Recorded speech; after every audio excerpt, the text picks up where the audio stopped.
मेरे प्रिय बच्चों, आप लोग कैसे हैं? मैं समझता हूं आप लोग बहुत ही अच्छे होंगे और आप लोग अपनी पढ़ाई पूरे मन के साथ कर रहे होंगे। आप लोगों को बिल्कुल अपनी पढ़ाई को गहराई से, बिल्कुल दिल दिमाग से गहराई में जाकर के करनी चाहिए। आइए आज हम लोग इस वीडियो में कक्षा 10 के मैथमेटिक्स के प्रश्नावली 3.4 के दूसरे सवाल में जितने भी सवाल हैं उन सभी सवालों को हम लोग बिल्कुल लॉजिक के साथ गहराई में हल करेंगे। ठीक है, आइए हम लोग सबसे पहले इस सवाल को पढ़ते हैं और फिर हल करते हैं। आइए पढ़ा जाए। ये कह रहा है कि निम्न समस्याओं में रैखिक समीकरणों के युग्म बनाइए और उनके हल विलोपन विधि से ज्ञात कीजिए। हमें जो है समीकरण युग्म को विलोपन विधि से हल करना है। ठीक है, चलिए भैया, अब दूसरे का जो पहला सवाल है उसे हम लोग यहाँ पे पढ़ेंगे। आइए पढ़ा जाए और फिर हल करते हैं। ये कह रहा है कि यदि हम अंश में एक जोड़ दें तथा हर में से एक घटा दें तो भिन्न एक में बदल जाती है। बेटा ध्यान से, यदि से लेकर के यहां तक ये पहला शर्त है और पहले शर्त से पहला समीकरण बनेगा। इसके बाद दूसरा शर्त है यदि हर में एक जोड़ दें तो यह 1/2 हो जाती है। यहां से दूसरा समीकरण बनेगा। दोनों समीकरणों को हम लोग विलोपन विधि से हल करेंगे और हल करने के बाद सवाल में यह कह रहा है कि वह भिन्न क्या है। हम लोग सबसे पहले भिन्न को मानेंगे, माना भिन्न x/y है और प्राप्त x और y के मान को x/y में जब रखेंगे हमें वहां से भिन्न का मान मिल जाएगा। आइए हम लोग सबसे पहले लिखेंगे माना भिन्न x/y। ठीक है, लिखेंगे मान लिया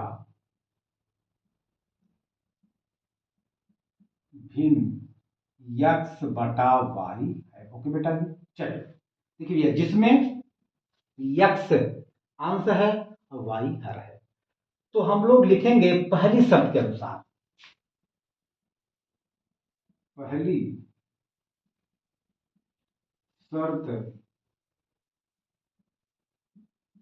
के अनुसार भैया, चलिए भैया देखा जाए। देखिए पहला शर्त शुरू है, यदि हम अंश में एक जोड़ दें तथा हर में से एक घटा दें तो भिन्न एक में बदल जाती है। यहां तक जाती है तक ये पहला शर्त है। पहली शर्त पर पहला समीकरण बनेगा। आइए बना जाए। देखिए भैया, हमने माना है भिन्न x/y। ठीक है, जिसमें x को अंश कहते हैं, y को हर कहते हैं। देखिए जैसे जैसे सवाल कहता है वैसे वैसे आप करते जाइए, ऑटोमेटिक अपने आप समीकरण बन जाएगा। इसके बाद हम समीकरण युग्म को विलोपन विधि से हल करके वहां से x और y के मान को निकाल करके इस माने हुए भिन्न में जब रख देंगे हमें भिन्न का मान मिल जाएगा। चलिए भैया, देखिए ये कह रहा है कि यदि हम अंश में एक जोड़ दें, भैया ये अंश है इसमें एक जोड़ दिया जाए, तथा हर में से एक घटा दें, भैया हर आपका y है, y में से एक घटा देंगे तो भिन्न एक में बदल जाती है, अर्थात इसका मान एक हो जाता है। ठीक है, हम लोग यहां पर बटे एक मान सकते हैं, कोई दिक्कत। अब हम लोग यहां पर तिर्यक का गुणा करके इसे समीकरण में बदलेंगे, अर्थात x प्लस वाई का गुणा एक में करेंगे, y माइनस एक का गुणा करेंगे एक में। इसके बाद सभी x और y वाले पद को बराबर के बाईं तरफ लाएंगे और बिना x y वाले पद को बराबर के दाएं तरफ लेके जाएंगे, हमें पहला समीकरण मिल जाएगा। ठीक बेटा, आइए दिखा जाए। तो जब एक से मल्टीप्लाई करेंगे x+1 में हमें x+1 ही प्राप्त होगा भैया, कोई दिक्कत। इसके बाद जब हम लोग y-1 का मल्टीप्लाई करेंगे एक में तो हमें y-1 प्राप्त होगा। इसके बाद अब हम y को बराबर के बाईं तरफ लाएंगे। यहाँ पे y का चिन्ह प्लस है, जब y बराबर के बाईं तरफ आएगा तो इसका चिन्ह प्लस से हो जाएगा माइनस। ठीक है, यहाँ आपका x पहले से है, ये आपका हो जाएगा -y बराबर, यहाँ पर आपका -1 पहले से है। अब देखिए आगे जब +1 बराबर के दाएं तरफ जाएगा तो इसका चिन्ह प्लस से माइनस हो जाएगा, तो भैया ये हो जाएगा -1, अर्थात यक्स माइनस वाई बराबर -1 -1 माइनस दिया 2 संख्या नंबर 1 आ गया। यहां तक मेरी बात समझ में आई? ठीक है। अब चलेंगे दूसरी शर्त के अनुसार। यहां पे लिखेंगे दूसरी शर्त के अनुसार। देखिए भैया, हम लोग सवाल को बहुत आराम से हल करेंगे, कोई दिक्कत? चलिए देखिए, अब जो आपका दूसरा शर्त है यहां से शुरू है। कहां से? यहां से। यदि हर में एक जोड़ दें तो यह 1/2 हो जाती है भैया। चलिए भैया, भिन्न हमने क्या माना है? हमने भिन्न को माना है यक्स बटा वाई। इसमें हर क्या है? पाई। कह रहा कि यदि हर में एक जोड़ दें भैया, इसमें हर मतलब वाई में एक जब जोड़ देंगे तो यह 1/2 के बराबर हो जाती है, अर्थात यह 1/2 के बराबर हो जाती है। ठीक है भैया। अब हम लोग फिर जो है यहां पर तिर्यक का गुणा करेंगे, 2 का गुणा करेंगे यक्ष में तो हो जाएगा भैया 2 यक्ष। इसके बाद जब हम लोग y प्लस 1 का गुणा करेंगे एक में तो हमें y प्लस 1 ही प्राप्त होगा। अब हम लोग इस प्लस y को जब बराबर के बाईं तरफ लाएंगे, इसका चिन्ह प्लस से माइनस हो जाएगा। ये आपका 2x पहले से है, जब ये प्लस y बराबर के बाईं तरफ आएगा तो हो जाएगा भैया -y बराबर, यहां पर आपका प्लस 1 पहले से है, ये आपका हो जाएगा समीकरण नंबर 2। मेरी बात समझ में आई? चलिए, अब हमें जो है यहां पर समीकरण नंबर 1 और समीकरण नंबर 2 प्राप्त हो गया है। अब हम इसे विलोपन विधि से हल करेंगे। विलोपन विधि क्या है? विलोपन का मतलब होता है लुप्त करना। तो हम लोग ऐसा कुछ काम करेंगे कि दोनों समीकरण का या तो y या तो x गायब हो जाए, विलोपित हो जाए। इसी को हम लोग कहते हैं विलोपन विधि। भैया जी, अब आपका समीकरण नंबर 1 है, यहाँ पे x माइनस वाई बराबर दिया गया भैया -2। ये समीकरण नंबर 1 है, आप देख सकते हैं। देखिए, अब हम चाहते हैं कि यहां से देखिए y का गुणांक 1 है, y का गुणांक 1 है, अर्थात y का गुणांक -1 है और इस y का गुणांक -1 है। मतलब ये y वाला y का गुणांक बराबर है, लेकिन इसका चिन्ह एक ही है। ये आपस में तभी कटेंगे जब इनमें से किसी एक y का चिन्ह प्लस हो जाए। तो किसी एक y का चिन्ह प्लस होने के लिए हम एक काम ये करते हैं कि हम लोग समीकरण नंबर 2 में से समीकरण नंबर 1 को घटा देंगे। तो जिस समीकरण को घटाते हैं उसका चिन्ह बदल जाता है, आपको पता है। तो यहां लिखेंगे भैया घटाने पर, घटाने पर। ठीक बेटा जी, हम लोग समीकरण नंबर 2 में से समीकरण नंबर 1 को घटा रहे हैं, तो समीकरण नंबर 1 का चिन्ह बदल जाएगा। आइए, जहां पे प्लस होगा वहां पे माइनस हो जाएगा और जहां पे माइनस होगा वहां पे प्लस हो जाएगा। यहाँ पे x का चिन्ह प्लस है तो हो जाएगा माइनस, यहाँ पे y का चिन्ह माइनस है तो हो जाएगा प्लस, यहाँ पे 2 का चिन्ह माइनस है तो हो जाएगा प्लस। अब 2 का चिन्ह ये प्लस है, y का चिन्ह प्लस है, x का चिन्ह माइनस। ठीक भैया, चलिए ठीक है, देखा जाए। इस y का चिन्ह माइनस है, इस y का चिन्ह प्लस है, दोनों का चिन्ह अलग अलग है। हम लोग जानते हैं कि जब दोनों का चिन्ह अलग अलग होता है तो संख्याएं आपस में घटती हैं। तो एक y में से एक y जाए 0, अर्थात ये आपस में घट जाएंगे। यहां तक मेरी बात समझ में आई? ठीक, चलिए भैया, अब देखिए इस 2x का चिन्ह प्लस है जो कि छिपा है, इस x का चिन्ह माइनस है, मतलब दोनों का चिन्ह अलग अलग है, ये आपस में घटेंगे। तो 2x में से एक x निकल जाए भैया, 1x। जो ये x बचा है यह x 2x का बचा है और 2x का चिन्ह प्लस है, इसलिए x का चिन्ह प्लस होगा जो कि छिपा है। लिखेंगे बराबर। आइए यहाँ पे देखा जाए, 1 का चिन्ह प्लस है और 2 का चिन्ह प्लस है, दोनों का चिन्ह एक समान है, प्लस प्लस, तो ये आपस में जुड़ जाएंगे। 2 और 1 3, ये भी आपका हो जाएगा 3। ठीक भैया, यक्स का मान आ गया 3, यक्स का मान आ गया 3। अब हम लोग इस यक्स के मान को समीकरण नंबर 1 में चाहे 2 में रखेंगे तो हमें वहां से y का मान मिल जाएगा। आइए भैया हल किया जाए, तो लिखेंगे यक्स की मान, यक्स का मान, यक्स का मान समीकरण नंबर 1 में रखने पर, ये रखा जाए तो आपका समीकरण नंबर 1 है भैया x माइनस वाई बराबर -2। जहां पे x है वहां पे लिखेंगे 3, यहाँ पे हो जाएगा 3 माइनस वाई बराबर -2, माइनस वाई बराबर भैया हो जाएगा -2। ठीक है, ये +3, जब +3 बराबर के दाएं तरफ जाएगा तो इसका चिन्ह प्लस से माइनस हो जाएगा भैया -3 माइनस वाई बराबर भैया जी देखिए दोनों का चिन्ह एक है, मतलब 2 का चिन्ह माइनस 3 का चिन्ह माइनस, मतलब दोनों का चिन्ह एक समान है, ये आपस में जुड़ जाएंगे। -2 -3 माइनस मान दिया, ये माइनस इस माइनस से कट जाएगा, वाई का मान आ गया 5। ठीक है ओके भैया जी। अच्छा, हमने भिन्न क्या माना है? हमने भिन्न माना है x बटा वाई, और x का मान x बटा वाई हमने भिन्न को माना है, x का मान आया है ये भैया 3, यहाँ लिखेंगे 3, और y का मान आया है 5, यहाँ लिखेंगे 5। यही आपका अभिष्ट 3/5 भिन्न आ गया। ठीक भैया, आप इसको अच्छे से नोट कीजिए, फिर हम अगला सवाल इसी वीडियो में हल करते हैं। चलिए भैया, ये प्रश्नावली 3.4 का दूसरे सवाल का दूसरा सवाल है। आइए इसे पढ़ते हैं और फिर सॉल्व करते हैं। आइए पढ़ा जाए। ये कह रहा है कि 5 वर्ष पूर्व नूरी की आय सोनू की आय की 3 गुनी थी। 10 वर्ष पश्चात नूरी की आय सोनू की आय की 2 गुनी हो जाएगी।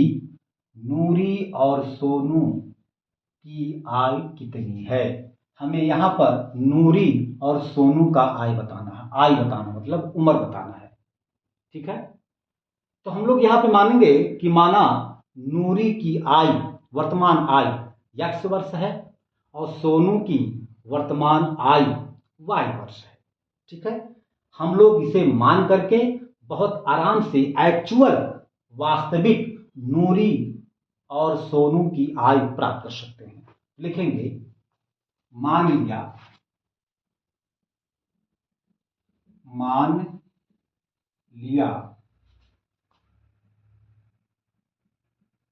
नूरी की वर्तमान लिख दीजिए, कोई दिक्कत नहीं है। वर्तमान आय बराबर x वर्ष है। हालांकि सवाल में वर्तमान शब्द तो नहीं आया है, बट ये जो सवाल है यह वर्तमान मतलब नूरी और सोनू की वर्तमान आय ही पूछ रहा है। इसलिए हम लोग यहाँ पर लिख सकते हैं, मान सकते हैं कि मान लिया नूरी की वर्तमान आय x वर्ष है। ठीक है, तथा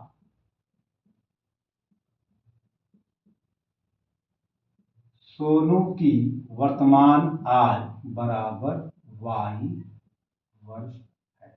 ठीक है, चलिए अब देखिए सवाल में ये कह रहा है कि 5 वर्ष पूर्व नूरी की आय सोनू की आय की 3 गुनी थी। देखिए भैया, इस समय नूरी की आय x वर्ष है और सोनू की आय y वर्ष है। तो आज से 5 साल पहले नूरी और सोनू की आय क्या होगी? मान लीजिए इस समय नूरी की आय 35 वर्ष है, मान लेते हैं। तो आज से 5 साल पहले नूरी की आय क्या होगी? हम लोग इसमें से 5 साल घटा देंगे, -5 करेंगे, आ जाएगा 30 वर्ष। ठीक, हम लोग मान लेते हैं कि सोनू की इस समय वर्तमान आय 20 वर्ष है। तो आज से 5 साल पहले सोनू की आय क्या होगी? तो 5 साल पहले की आय को निकालने के लिए हम लोग इसमें से 5 साल को घटाएंगे, -5 करेंगे, आ जाएगा 15 वर्ष। ठीक है ना? इसी प्रकार हम लोग यहाँ पे 5 साल पहले नूरी और सोनू की आय को निकाल सकते हैं। ठीक भैया जी, चलिए तो लिखेंगे 5 वर्ष पूर्व नूरी की आय। ठीक है जी, चलिए। इस समय वर्तमान आय नूरी की क्या है, x वर्ष है। तो आज से 5 साल पहले नूरी की आय क्या होगी, हम लोग x में से 5 साल को घटाएंगे। ठीक है, हम लोग यहाँ पर x माइनस 5 को निकाल सकते हैं। ये आपका भैया जी आ गया x माइनस 5। ठीक है ना, ओके बेटा जी। चलिए, इसी प्रकार 5 वर्ष पूर्व सोनू की आय बराबर क्या हो जाएगी। इस समय सोनू की आय y वर्ष है। तो आज से 5 साल पहले या पूर्व सोनू की आय क्या होगी, हम लोग y में से ठीक 5 साल को घटाएंगे तो ये आ जाएगा y माइनस 5। ये 5 साल पहले सोनू की आय हो गई, उम्र हो गई। ठीक है, अब यहीं से जो है पहला शर्त हम लोग लगाएंगे। तो पहले शर्त पर हम लोग यहां से पहला समीकरण प्राप्त करेंगे। तो ये कह रहा है कि 5 साल या 5 वर्ष पूर्व नूरी की आय सोनू की आय की 3 गुनी थी। लिखेंगे पहली शर्त के अनुसार, पहली शर्त के अनुसार दिया। तो देखा जाए तो x माइनस 5 ये नूरी की आयु है और y माइनस 5 ये सोनू की आयु है। 5 साल पहले, 5 साल पहले ये नूरी की आयु है और 5 साल पहले ये सोनू की आयु है। ये कह रहा है कि 5 वर्ष पूर्व नूरी की आय अर्थात ये सोनू की आय की 3 गुनी थी। ये 3 गुनी है, ये क्या है, 3 गुनी है। अर्थात अगर ये 1 है तो ये 1 गुणे 3 है, अर्थात ये इसका 3 गुना है। आप यहाँ पे देख सकते हैं। मान लेते हैं कि इस समय ये नूरी की सॉरी सोनू की आय 1 है, तो नूरी की आय जो है सोनू के आय की 3 गुनी है। अब हमको ये बताइए 3 एकम 3 ये आपस में बराबर कब होगा। या तो हम इसमें 3 से मल्टीप्लाई कर दें तो 3 एकम 3 ये आपस में बराबर हो गए, या हम इसमें 3 से भाग दे दें। तो सबसे बेटर यह है कि अगर हम इसमें 3 से मल्टीप्लाई कर दें तो ये दोनों आपस में बराबर हो जाएंगे। सवाल के अनुसार ये जो है ये 3 गुना है इसका। अगर हम इसमें 3 से मल्टीप्लाई कर दें तो ये अब इसके बराबर हो जाएगा, just like this, just like this, इस टाइप का है। ठीक है ना। चलिए, अब यह आपका इसके बराबर हो गया। अब हम लोग इसे हल करके यहां से समीकरण बनाएंगे। चलिए देखा जाए, यहां से आपका हो जाएगा x माइनस 5 बराबर, देखा जाएगा ये 3 का गुणा होगा y में, फिर 3 का गुणा होगा 5 में। तो 3 का चिन्ह प्लस, y का चिन्ह प्लस, गुणा करेंगे प्लस का प्लस में तो आ जाएगा प्लस, और जब 3 का गुणा होगा y में तो 3y। यहां तक बात समझ में आई। इसके बाद अब 3 का मल्टीप्लाई होगा -5 में, तो 5 का चिन्ह माइनस, 3 का चिन्ह प्लस, गुणा करेंगे प्लस का माइनस में तो आ जाएगा माइनस, और जब 3 का गुणा होगा 5 में, 3 5 15। यहां तक मेरी बात तो समझ में आई। अच्छा, अब हम ये चाहते हैं कि जितना भी x और y वाला पद है उसको बराबर के बाईं तरफ लाएं और बिना x और y वाला पद को बराबर के दाएं तरफ लेके जाएंगे, हमारा समीकरण बन जाएगा। ठीक बेटा जी, आइए देखा जाए। यहाँ पर आपका x पहले से है, चलिए देखा जाए। ये +3y है, जब ये +3y बराबर के बाईं तरफ आएगा तो इसका चिन्ह प्लस से माइनस हो जाएगा। भैया जी हो जाएगा -3y बराबर लिखेंगे। यहाँ पर आपका पहले से -15 है। ये -5 जब बराबर के दाएं तरफ जाएगा तो इसका चिन्ह माइनस से प्लस हो जाएगा, अर्थात +5। यहां तक कोई दिक्कत। चलिए, x माइनस 3y बराबर यह हो जाएगा। देखिए यहां पर 15 का चिन्ह माइनस है, 5 का चिन्ह प्लस है, अर्थात दोनों का चिन्ह अलग अलग है, ये आपस में घटेंगे, तो 15 में से 5 जाए, आपका जाएगा 10। 10 जो बचा है वह 15 का बचा है, और 15 का चिन्ह माइनस है, इसलिए 10 का चिन्ह हो जाएगा माइनस। ये भैया समीकरण नंबर 1 आ गया। यहां तक मेरी बात समझ में आई? चलिए, कोई दिक्कत? अब हम लोग दूसरी शर्त के अनुसार चलेंगे, लेकिन उससे पहले ये कहा है कि 10 वर्ष पश्चात नूरी की आय सोनू की आय की दोगुनी हो जाएगी। अब हम लोग सबसे पहले 10 वर्ष पश्चात नूरी और सोनू की आय को निकालेंगे, तब जाकर के उसके बाद दूसरी शर्त के अनुसार चलेंगे। लिखेंगे यहां पर 10 वर्ष पश्चात माने बाद नूरी की आय बराबर, ठीक बेटा जी। मान लीजिए कि इस समय नूरी की आय अगर हम मान लेते हैं 30 वर्ष या 35 वर्ष है, इस समय मैं यदि मान लूं कि इस समय नूरी की आय 35 वर्ष है, तो आज से 10 साल बाद नूरी की आय क्या होगी?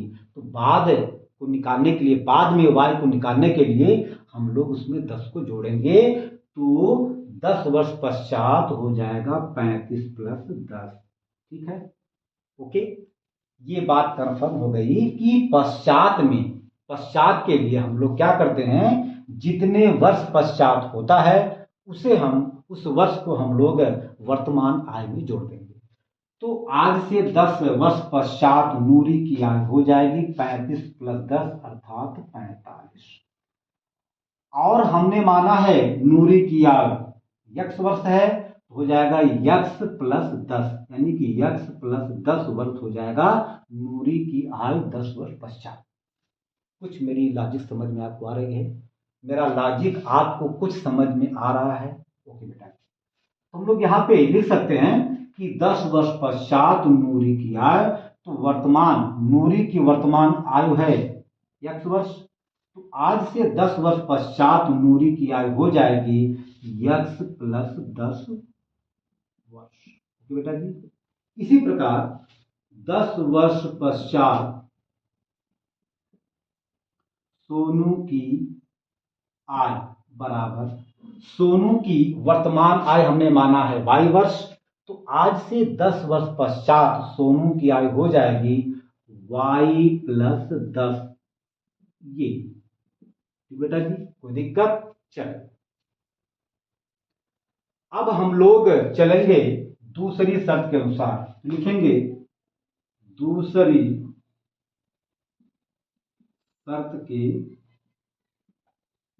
अनुसार, ओके बेटा जी। चलिए, तो ये आपका हो जाएगा x प्लस वाई, ये आपका x प्लस 10 ये नूरी की आयु है, और y प्लस 10 ये सोनू की आयु है 10 वर्ष पश्चात। ये दोनों 10 वर्ष पश्चात, ये 10 वर्ष पश्चात नूरी की आयु है, ये 10 वर्ष पश्चात सोनू की आयु है। सवाल में ये करा है कि 10 वर्ष पश्चात नूरी की आय अर्थात ए सोनू की आय की 2 गुनी हो जाएगी, यानी ये 2 गुनी है। नूरी की आय सोनू की आय से 2 गुनी है, अर्थात भैया मान लीजिए कि अगर ये 1 है, ये इसका दुगना है, अर्थात 1 गुणे 2 है। अब आप यहाँ देख सकते हैं कि 2 1 कम 2, ये और ये आपस में तभी बराबर होंगे अगर हम यहाँ पर 2 से मल्टीप्लाई करते हैं। ठीक उसी प्रकार ये दुगना है इसका, ये 2 गुना है इसका, तो अगर हम इसमें 2 से मल्टीप्लाई कर दें तो ये इसके बराबर हो जाएगा। चलिए भैया जी, अब हम यहाँ पर 2 से जब मल्टीप्लाई करेंगे अब ये इसके बराबर हो गया, ठीक है। चलिए अब हम इसे यहाँ पे हल करेंगे, देखा जाए। यहाँ पे आपका हो जाएगा x प्लस 10 बराबर भैया, देखिए यहाँ पर 2 का चिन्ह प्लस y का चिन्ह प्लस, गुणा करेंगे, देखिए यहाँ पर वास्तव में गुणा का चिन्ह छिपा है। 2 का गुणा एक बार y में होगा, फिर 2 का गुणा 10 में होगा। ठीक है भैया जी। और हम लोग जानते हैं कि गुणा करने से पहले, संख्याओं का गुणा करने से पहले चिन्हों का गुणा होता है। यहाँ पर 2 का चिन्ह प्लस है, y का चिन्ह प्लस है। जब गुणा करेंगे प्लस का प्लस में तो उत्तर आएगा प्लस, तो हम लोग प्लस लिखें चाहे ना लिखें। जब 2 का गुणा करेंगे y में तो हो जाएगा 2y। ठीक इसी प्रकार जब 2 का गुणा करेंगे 10 में, तो चूंकि 10 का चिन्ह प्लस है, 2 का चिन्ह प्लस है, जब गुणा करेंगे प्लस का प्लस में उत्तर आ जाएगा प्लस। और जब 2 का गुणा होगा 10 में तो 10 दूना 20। मेरी बात को समझ में आई।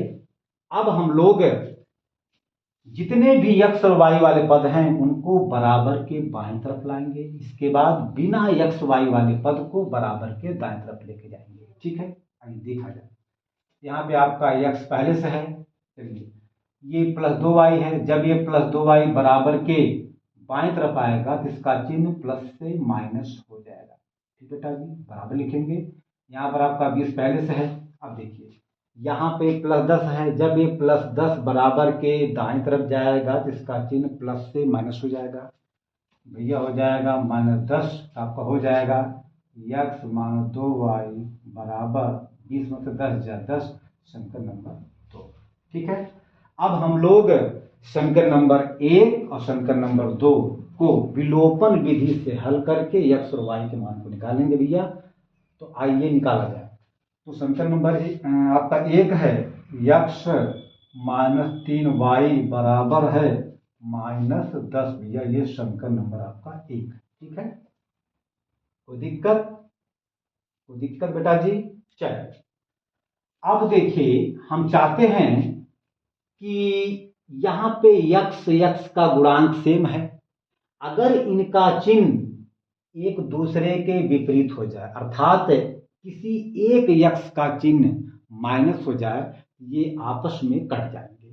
तो इसके लिए हम लोग काम ये करेंगे कि समीकरण नंबर 2 में से समीकरण नंबर 1 को घटाएंगे, तब जो है समीकरण नंबर 1 का चिन्ह बदल जाएगा, जैसा कि आप लोग जानते हैं। तो लिखेंगे यहाँ पर घटाने पर, ठीक है ना। चलिए, तो इसका चिन्ह प्लस है तो हो जाएगा माइनस, इसका चिन्ह माइनस है हो जाएगा प्लस, इसका चिन्ह माइनस है हो जाएगा प्लस। ये आपस में कट जाएंगे। ठीक है, तो 2y का चिन्ह माइनस, 3y का चिन्ह प्लस, दोनों का चिन्ह अलग अलग है तो ये आपस में घटेंगे। 3y में से 2y जाए 1y, जो ये y बचा है ये 3y का बचा है और 3y का चिन्ह प्लस है, इसलिए y का चिन्ह यहाँ पे प्लस होगा। ठीक भैया, जो कि छिपा है। ठीक, यहाँ देखिए 10 का चिन्ह प्लस है और इस 10 का चिन्ह प्लस है, अर्थात दोनों का चिन्ह एक समान है, ये आपस में जुड़ जाएंगे। 10 10 20। ठीक है, अब हम लोग y के मान को चाहे समीकरण नंबर 1 में रखें चाहे 2 में रखें, हमें वहां से x का मान मिल जाएगा। आइए हम लोग y के मान को समीकरण नंबर 2 में रखते हैं। ठीक है, तो लिखेंगे y के मान को समीकरण नंबर 2 में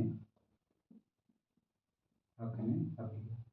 समीकरण नंबर 2 है x - 2y बराबर 10। ठीक है ना, जहां पे y है हम लोग वहां पे लिखेंगे 20।